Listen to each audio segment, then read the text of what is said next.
Right at the corner there, the gentleman right in the corner, yes, so, yes, you. Please go ahead, introduce yourself, and one question, please. Thank you. All right, thank you.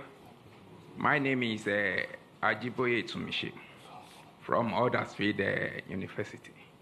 So my question is simple. The activities of the hip-hop in Nigeria is on alarming rate every day. And with all the policy, beautiful ideas that you've listed down, sir, without tackling security head-on, they are impossible. So one of the allegations given to you is that you've not condemned the activities of the hip-hop. So, and tackling of security. Can you sum up, please? Let me land. Tackling of security. Ladies and gentlemen, let's. Sorry, I'm a student. We have to line. Tackling of security. How will you tackle it, sir? Are you introducing? Yes. Please. Are you introducing state police, or are you strengthening the federal government security apparatus? Thank you. Thank you very much. I have another question that has come in, which I want to ask from our virtual audience, and it's from Vivian Achekwezu, who's asking the following. Vivian is asking, for many years, Nigeria has underinvested in healthcare. What are your plans for achieving universal health coverage, where access to healthcare is a right rather than a privilege, as well as ensuring sustained funding for epidemic preparedness and response? We did have a similar question for Mr. Tinubu in the last session that we did. So there are 3 questions there for you, Peter, and then I'll come through the audience here. Please just be patient. First question is, how do you deal with the legislators, considering that Labour Party is probably not in control of the legislative arm of the government? Quite frankly, I have been through this as a governor. When I was elected and sworn in as the governor, I have 30 House members, not from my party. In fact, nobody from my party was involved. As long as you are pursuing what is right, everybody will go with you, because the legislator is insecure in his place. He knows that his people are without job, and that's what he wants. He wants development. What else is he elected to do? It becomes a problem when you are pursuing transactional policies, which will benefit you, or you're engaging in nepotism where you have to. But if you address it by strictly following the Constitution, which spells out that the system is characterized by simply that we have diversity and all is included, and you did the right things, you don't need to worry about that. On the issue of IPOB, maybe you're not following me. Even yesterday, I spoke about Biafra being ended 53 years ago. It's all over the place in the space. I condemn all agitators, but in condemning them, you have to look at what brought about these agitations all over the place. It's not only IPOB. We have Yoruba Nation movement. We have all sorts. When you have created this level of massive poverty, where 63% of your population is poor, you're going to create all sorts of problems. I was speaking to a British minister this morning. I said we have about 40% unemployment. And we have about 60% youth unemployment, young people in their productive age doing nothing. If you have 15% unemployment in Britain today, you're going to have massive, remember, agitation. Nobody will be able to leave his house. So what you're seeing is a cumulative effect of leadership failure over the years, which will be solved by good governance. When people start seeing justice, fairness, an inclusive government and doing the right thing, all those things will start reversing itself. And that is what me and that is offering. I will talk and discuss with all agitators. There's nothing wrong in that. People agitate even in my house, and I talk with them.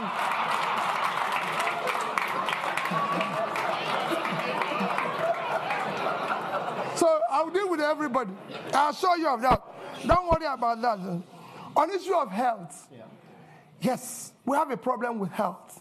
We have underinvested, and because our government have not prioritized our development agenda, everybody knows that the only measure of development that is recognized globally today is Human Development Index. And this is hinged on 3 items: life expectancy, which is health. And we are low in that. Nigerian life expectancy today is about 50-something, as against the global average of 72. So we're low. Same in education. So it's to prioritize that. I just gave somebody an example. In the past 5 years, from 2015 to 2021, Nigerian budget in health is under 2.5 trillion naira for 200 million people. It's unacceptable. Even this year, our budget for health is about 1.5 trillion. Our budget for education is about 2 trillion. 2 of them combined, annual budget is about 3.5 trillion. When your 6-month budget for subsidy, which is a criminalized, listen, if 3.6 trillion, it's unacceptable. You have to put money in key development areas, as Professor Dutton has just mentioned, that I read out here, that what separates country, rich and poor, is health and education. So it's clear. So we will deal with it. But he said, how do you cover it? Nations of our size have covered it. How did India, for 1.4 billion people, cover issue of health? How did Indonesia cover that? We have big nations that have done it well. If we don't know how to do it, we learn from them. There's nothing wrong in learning if you don't know how to do it. I'm going to take more questions. Now, there is someone who has such a strong arm. Their arm has been up for 15 minutes. Now, I'm not going to say that's criteria for taking question next time, but madam, you get the question. You have the strongest arm in the audience. Please introduce yourself. One question. Thank you so much. Good afternoon and welcome, sir. My name is Priscilla Winkbo, and I'm an independent broadcaster here in London. And sir, you spoke about your point number 5, which is to generate electricity and power in Nigeria. And you spoke about transmission, distribution, and generation. But I think it's fair to say that our problems with power goes beyond those 3 areas. And the main problem that I see here is this.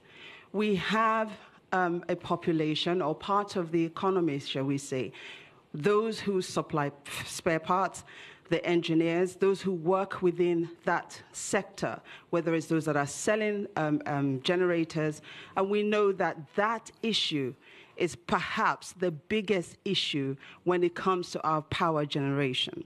So my question here is this. How do you plan, number 1, and I'm going to take a risk here, to deal with the big boys, and how do you also plan to address that economy that will then no longer exist because you have generated power? Because I'm sure that they too will rise up against it. Thank you so much. Thank you very much. We did online have lots of questions about refining also, and so this is a key issue that people are asking question about. So the gentleman there, a bit further along. Yes, there, you, just there, yeah. Please go ahead, introduce yourself. Thank you very much. One question. Good to see you, Peter. Paul Arkwright, I was the British High Commissioner to Nigeria from 2015 to 2018, and it's good to see you in London, sir. Thank you very much for your talk. I've now moved into private business. I'm a consultant, and I'm advising companies and funds, investors, to look at Africa, to look at Nigeria, to consider investing there, and everyone agrees, I think, that FDI, foreign direct investment, is critical to the future of Nigeria. But at the moment, they're very cautious, and that's putting it diplomatically. When you become president, sir, could you tell me the sort of 3 things you would do in the first, let's say, 100 days, which would send the right signal to foreign investors to look again at Nigeria, not just look again at Nigeria, but to invest in Nigeria? Because as you know, I'm one of Nigeria's strongest supporters, and I think this is a country which is worth investing in. Thank you. Okay. And I will come back to this side. The gentleman just there. You, sir? Just there. No. Behind, sorry. You're the lucky one. One question, short, please. Give your name. Good evening. It's William Owomayi, the UK's Young Ambassador to the Commonwealth and a member of Chatham House. You've caught Nigeria by storm in recent months with your campaign and your vision to unify Nigeria, mobilizing young people all across the country. You mentioned debt a few times in your speech. Currently, the government is repaying debt to the central bank at an interest rate of 19.5%, which is extremely high. How do you plan to support the next generation? The government is paying? Repaying the central bank debt by 19.5% interest rate. How do you plan to support the next generation by dealing with the debt repayment crisis? And also, how do you plan to deal with tackling financial transparency in Nigeria? The central bank hasn't released its balance sheet in about 3 years. Thank you. There you go, Peter. 3 questions. Let me start with my sister there. He talked about the big, what you're saying is about the big boys who are selling generators. Let me assure you what we've been campaigning on. Our campaign, you have heard them say we don't have structures. That is the structure we're trying to destroy. Structure of criminality. That is what I mentioned. That Nigeria is being held captive. That structure is structure that impoverished Nigeria. We will dismantle it. It will not be there. I assure you of that. We're going to turn around the power sector. Nigeria generates about, today, 56,000 megawatts of electricity for 200 million people. And South Africa, the second biggest in terms of economy in the continent, 5 to 6,000. 5 to 6,000, that's 5 to 6,000, sorry. And South Africa, the second biggest economy, 60 million people, generates about 40 to 50,000. And South Africa, in the past 3 months, have declared emergency in power and said anybody can generate up to 100 megawatts without license. So somebody who is 60 million, generating about over 40,000, declared emergency. What do you think somebody with 2 million people generating 5 to 6,000 will do? War. I'm going to declare war on power, and I'll solve it. Anybody who stands on the way, so be it. Bringing back foreign investor is very simple, Paul. Foreign investor is like bee and honey. All you need is to create honey. The way bee will find the place is very simple. Foreign capital is scared of corruption. Is scared of bad policies. Is scared of where there's no rule of law. You need to put a regulatory environment that makes it conducive. You need to secure it. That is at the heart of what Dati and I are offering. we will build that intangible assets of securing the country, making sure that we govern through rule of law. We will fight corruption. Daddy have a record that is the only National Assembly member who refused to buy property of government when it was offered to all National Assembly members. You can go and look at his record.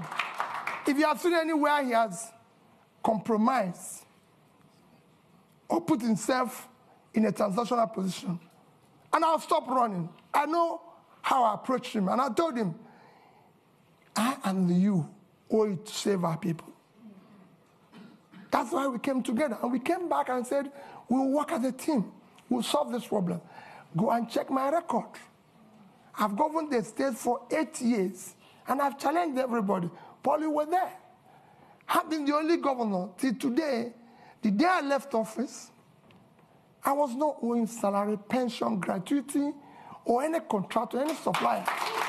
And I left in 3 banks in Nigeria, which I say every day. Access Bank of Nigeria, Fidelity Bank of Nigeria, and Diamond Bank. I left over $150 million. I didn't say naira. And I have over 30 billion naira. And Anambra State, you can go and verify anywhere. I've never had a bottle. Anambra State have never bought me. There's no land allocated directly or indirectly by me, and I signed over several thousands of C of O. Anambra has never bought me a bottle of water since I left office. So you can go. We will fight and stop corruption. The first thing about stopping corruption is yourself. If you're not involved, your wife is not involved, your family is not involved, those around you are not involved, you reduce it by over 50%. And that's what I'm going to do. And I'm sure, Paul, you know that. We are committed. We can't disappoint these youths. We must build a new Nigeria. And we'll deal with that. Investors will come back. Those who left, even the young people who are today living, they'll come back.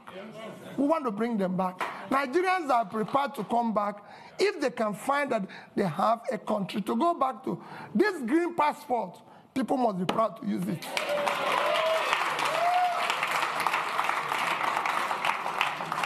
On issue of capital, where do you find money? My young brother, there's nothing wrong in borrowing. Borrowing is a legitimate way of every government I've studied in the world borrow. Even Britain, as we speak, owns over 70% of their GDP. Every government I know lives on borrowing. Even Norway, with 1.4 trillion sovereign wealth, is owing. The economies of the world, the 3rd biggest nation in the world is America. The debt of America today is almost 100% of their GDP. The second, China, is almost owing over 60% of their GDP. Japan owes over 230% of their GDP. But let me tell you the difference. Japan is owing over 230% of their GDP. They invested the money to save their economy. And in that, even with that, Japan is still the highest holder of US treasuries. So there's something they can fall back on. What has happened? So borrowing is not wrong. If I have done, I compare 2 countries that borrowed with Nigeria and how well they've done. But what has happened is that when you borrow for consumption, you have a crisis. Nigeria borrowed for consumption. Nigeria in 2015 had a GDP per capita of $2,550. And they were owing about 15 trillion naira. Today, with central bank ways and means, we're owing over 75. So we have grown that debt by about 400%. But our per capita is 2,000. That means that the money we borrowed was thrown away. So that is what I'm going to reverse. We will restructure the debt as it is today. We will restructure it and put it a long time to be able to pay it. I'm a finance person, that is one. And then we will not say, like I said here, no more borrowing for consumption. We will see borrow, people will see it, it will be transparent, it will be for investment. And that's what we intend to do. Countries have been in this situation before. We're not in a situation where other countries haven't passed before. It's a question of showing leadership, and we will be able to solve it. Thank you. I'm coming back. We are now almost around 60,000 people just watching us and sending in questions, so we're trying to be at least a bit inclusive. We have a question from Debo Ademoyo, who is asking, what are your policy ideas on climate change? Do you have a plan for ensuring sustainability in a new government? So that's one question. Then there was a joint question from Miss Etty and Zindi Anthony Levy, and they're asking, insecurity is a major problem. What are your plans in tackling this? What are your plans in terms of security sector reform in Nigeria? I'm going to take two more physical questions in the room. The lady right in the front here. So I'm not going to discriminate with the front rows. Please, go ahead. Thank you. My name is Chi Chikwendo. I'm a practicing solicitor here, advocating, of course, for rule of law. Thank you so much, Your Excellency, for the inspiring exposition on your vision for policy change and institutional reforms.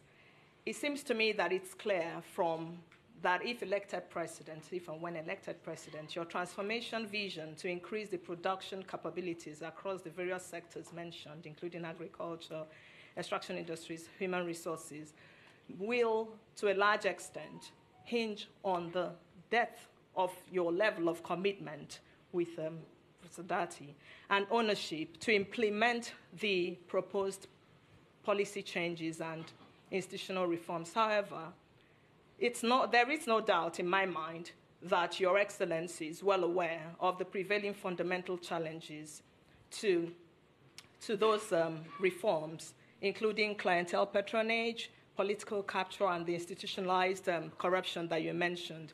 So the question is, how do you intend to navigate these challenges differently from the efforts of previous administrations, particularly with a view to modifying the behaviors of the key players in support of achieving those anticipated outcomes?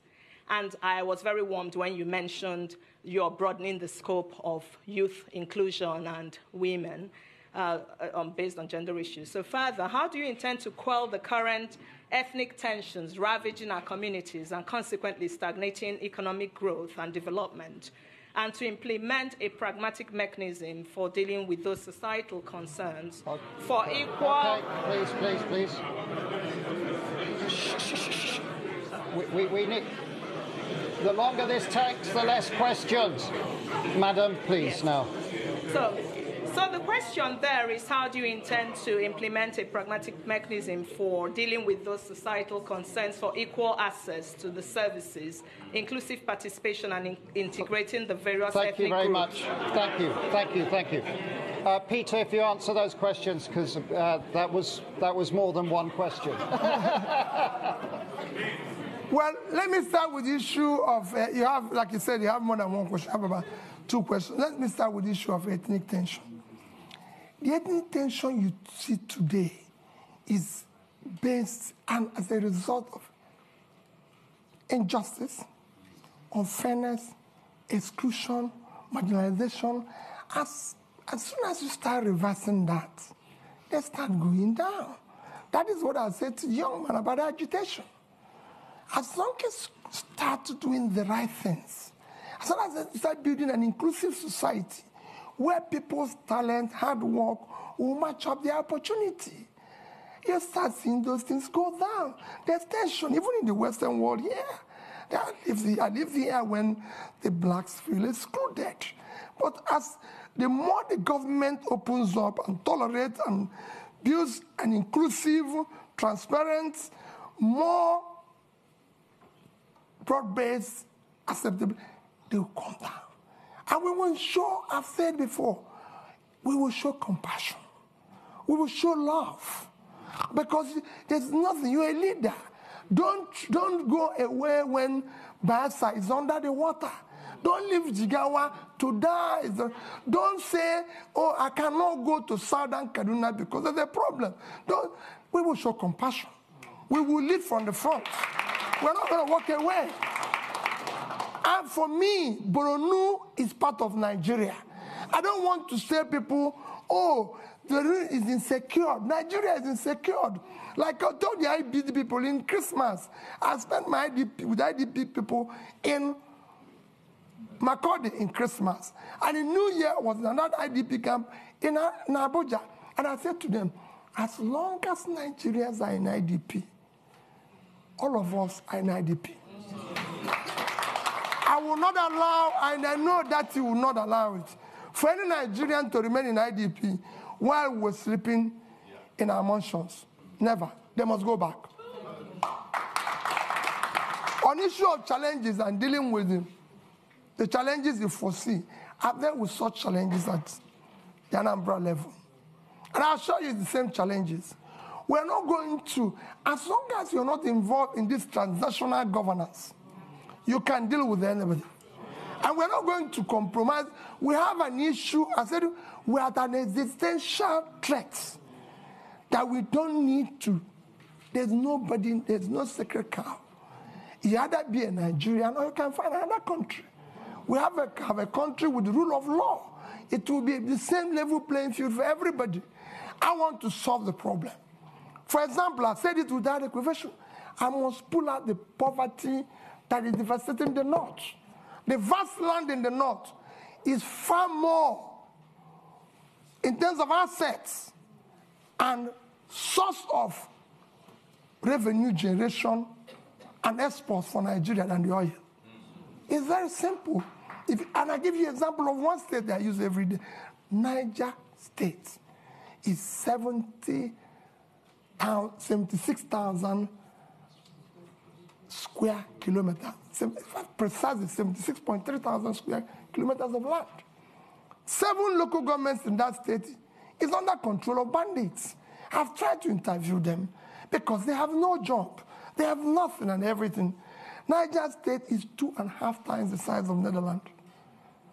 And Netherlands agricultural export last year was $120 billion. Why can't Niger State do 5% of that? They have arable land. And all they get from the revenue, from the sharing, which is the consumption, is less than 50 billion naira. When they have minus their debts and everything. If they earn 6% or 5% of that, it's $6 billion. At 650, it's about 4 trillion. 80 times what they get from here. We will change it. Somebody talked about tackling insecurity. I've said it extensively. It is our first commitment to secure Nigeria. Securing Nigeria is not impossible. I secured Anambra State as governor. And it won't be different. I've said we will deal and talk with those we will win, we will talk with those who are winnable. It will be carrot and stick. And those who don't, we will deal with them. We're not going to shy away. Nigeria must be secured. It's a country. Every country must be secured. But we are not going to walk away from the problem. We'll deal with it. We have our armies and military used to secure Africa. So this is time to go back and resonate that spirit in which they used to secure Africa to secure Nigeria. And we will deal with it. On climate change, I've always said we'll follow the protocol.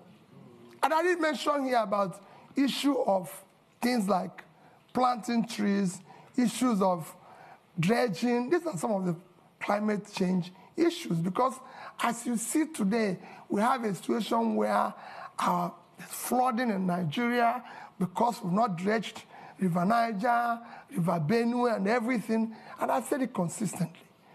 This is not difficult. We've awarded contracts for it in the past. Today, every Egyptian will tell you, no Nile, no Egypt. They have used it to improve the water transportation, which dredging this one will do. And that's a long fighting climate change. They've used it for other means, which we will use the same River Niger and River Benue to do. River Niger and River Benue combined is, River Niger is 4,200 kilometers long. River Nile is 1,400. River Benue is 1,400 long. So two of them are 5,600.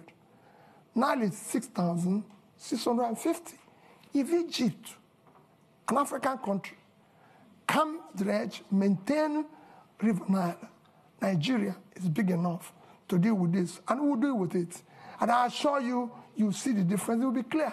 Other protocols of climate change will follow it. Where we find difficult, we'll negotiate and talk with other involved in that. We are signatory to it, and it's devastating the world today. So we must follow the protocol. Thank you. The clock is ticking. We're on borrowed time now, but we are going over, as I said. There's right at the front here, there's a gentleman there.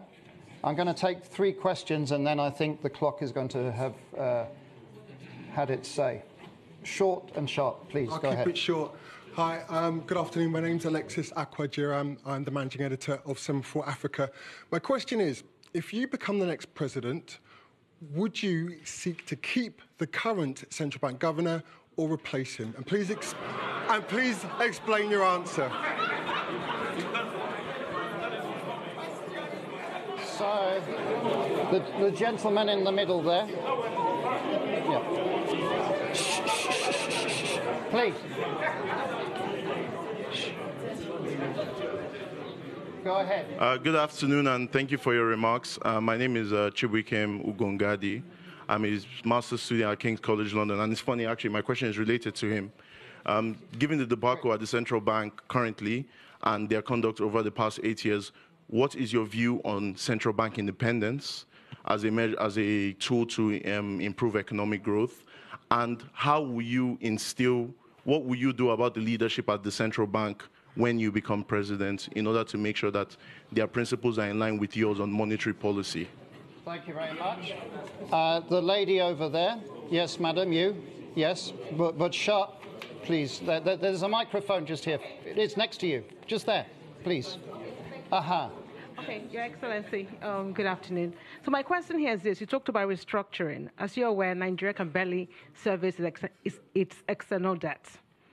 Nigeria can barely service its external debt, our current external debt. We cannot service it, or we're finding it difficult to service it. Now, when you become president, how do you intend to restructure our external debt without actually downgrading our rating in the market? Thank you. Thank you. And your name, just so we have it? My name is Ifeyinwa Umunakwe. Okay, thank you. And then if we move the microphone to the lady just there, last question. Yes. Good afternoon. Nice to see you again, Mr. Obi. My name is Kenneth Chukwuwabo. I'm a PhD candidate at the University of Cambridge. I study public-private partnerships in education. I read your manifesto, and it seems PPPs are taking a central stage in education sector. So I wanted to ask, what is your rationale for involving private actors in public education, and what governance structures would you put in place to ensure the accountability of these actors in a sensitive sector such as education? Thank you. Thank you very much. My apologies. We've run out of time now. I'm watching the clock.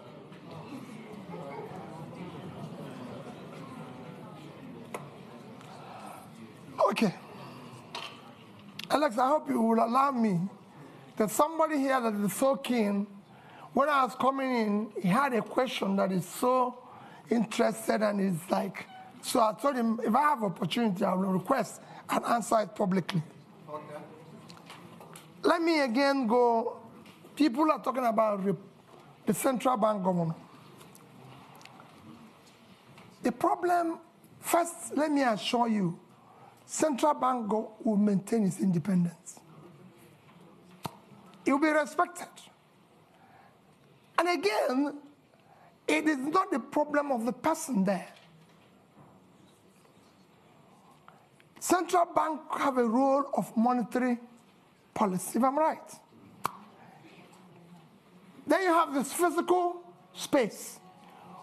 It's like a street football. When the person who is supposed to be in the physical space is no longer, it's like you go to a football match and somebody who is supposed to play in a particular wing is no longer there. You find people playing various wings. The weakness of the physical space allows the monetary space to take over, and in supporting, because there's a weak governance structure, that is where we're able to do what we're doing. With what is happening today is happening. So if you're replacing Godwin and putting somebody with that level of physical rascality, which is what is fueling our inflation and even our rate of exchange today, these are some of the things you need to cut. As long as the government continues on that fiscal rascality, that situation will occur. That's what you need to fix. I won't say what will happen. His term is actually coming to an end. So it won't be too long. So that's that. I assure you that we'll deal with that. You asked about PPP in education. I said you're in Cambridge. Is Cambridge run by British government? No, I just want to know, because I don't know. When we're talking about PPP in education, we're talking about tertiary education. We're not talking about basic education. We will ensure that basic education is free, and we will drive it aggressive, because we have 20 million out of school children in the north, which I've said we will deal with decisively, because those children mostly have learned Quran, which means they're intelligent. We'll meet them at the point of learning Quran and teach them skill. For the tertiary education, we must find a way to fund it in a collaborative way, public partnership, in order to be able to ensure that 4 years will be 4 years, not what is happening today. That's what we mean by that. And it will be, you'll see, it's a win-win situation. I study basic, so. That's it. No, not the basic. It won't be the basic. Then, issue of barely servicing our debts. We're not, I've said it before, we're not the only country that have gone through this. Once we move from consumption to production, what we're going to do first is that what you see today, we're inability to service our debts, is because of fiscal rascality. You're paying unsustainable subsidy, which will be stopped from day one, because it's a criminal thing. You're no longer generating money because they're stealing with oil. And the only people who can steal oil are people in government, because ordinary people cannot steal oil. You can't put it in your pocket. It's something that you come with sheep. So all those, and you stop corruption, the waste, everything. And you go to seek to ensure that the revenues of government are properly collected. These are things, when you have tightened all the leakages and wastes, you'll be able to increase your position, and you negotiate and be able to service them. Look at it, just to give you an example. Nigeria is today the only OPEC nation, apart from Venezuela, because of sanction, that is not meeting up its quota. Because over the years of oil theft, the multinationals and everything have not been investing, coupled with the theft and everything. You're not realizing what you're supposed to. Every other nation that is in the same condition was able to bring down their rates and inflation within this period of Ukraine war. I'm not saying it's good to wait for war to be able to get more revenue, but people are taking advantage of it you know, because it's there. And you can't run away from it. But we couldn't take that advantage. Our situation got worse because of poor management of our own physical space, which will change with that and I. And finally, like I said, somebody kept telling me that issue that people have been saying that if I become president, that there's issue of being, how do I say that? What word do they use? Stingy. Pat knew the question of stingy. How are you going to manage? Because they said you'll be stingy and everything. And let me say it publicly that people don't know what it is all about. At the heart of poverty is capital formation. And you can't go about capital formation without savings. Even in the most developed world, which is why I said that Japan holds highest amount of US treasury. If you listen or you go and read about what Professor Ragnar Nask done in the 50s, he showed it clearly. Capital formation is the heart of poverty. Without capital formation, you have low productivity, low income, and you produce poverty all over the place. What I was doing as governor, I was the best governor in Millennium Development Goals by the UNDP. You can go and check that. It's there. I won a prize for the best road network. I won the Gay Prize back-to-back on health. You can go and see what I did in health. Build scratch, teaching hospitals and everything. Improved #1 in education. And above all, I was able to save because I believe in future generation. If you look at that savings, I said future generation funding because we want to have proper capital formation to drive tomorrow. If I have opportunity in Nigeria, no matter what we do, we'll do the same thing. We must save for tomorrow. Because that's how you form capital to turn around tomorrow. So as the end, I appeal to all of you. There's nothing more powerful than an idea whose time have come. Victor Hugo. The time today is to have competent leadership with character, commitment and compassion. And that's what Nigeria is yearning for. That's what Dati and I are offering you.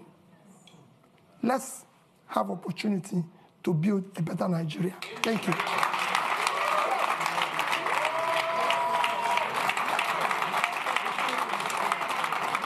Thank you.